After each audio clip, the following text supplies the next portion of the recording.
There are two smells in this world that make me so hungry to eat. One is the smell of bread baking, and the other is the smell of bacon cooking in a kitchen.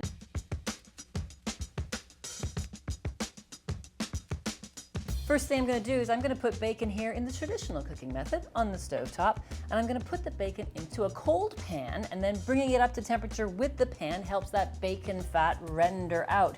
Now, the biggest tip here is to use a square pan.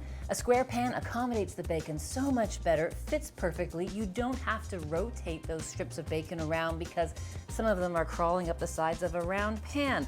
So it makes perfect sense. Cold pan, turn on the heat, and let that bacon warm up and cook with the pan. But my favorite way to cook bacon is in the oven.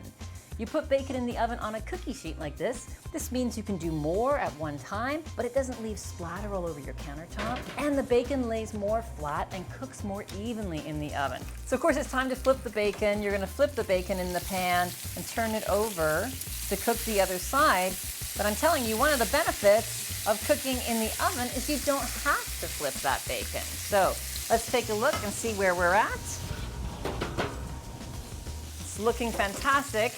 But it's important now, partway through cooking the bacon, that we drain off the fat. If you keep the bacon cooking in the fat, it actually doesn't get as crispy. So you like crispy bacon, you drain off the fat halfway through. You can put it into a vessel like this and drain that bacon grease right off. Then it goes back into the oven just to finish up. It shouldn't be too long.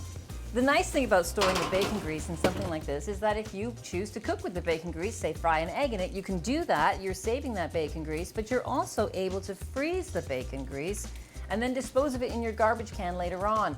You should never put bacon grease down your sink. When you go to the grocery store to buy your bacon, there's a lot that's left up to your own personal preference. This is the bacon here that we are most familiar with. You can also find Italian bacon or pancetta.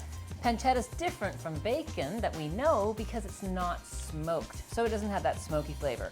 This over here is Canadian bacon, fully cooked, also known as pea meal bacon. But when you're buying this regular bacon, you're going to look for either thin slice or thick slice. But remember, when the bacon is cooked, it's going to be thinner than what it looks like raw. So the thick bacon might seem really thick to you, it's going to be thinner when it's finished. Also, center cut bacon tends to be the leaner and meatier section of the bacon. So if you're interested in that, go for the center cut, thick slice, that's my bacon.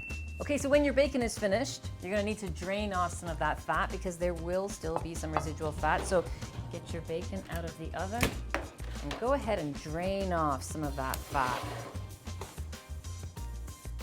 Look how perfectly flat this bacon is. It hasn't messed up my kitchen. It's made the house smell great, and I was able to do a lot at one time. Hey, thanks for watching. If you'd like to see more of the basics, click over here. If you'd like to learn about the super smart bacon egg, click over here. And if you have any questions, comments, or suggestions for more basics, put them in the comments section below.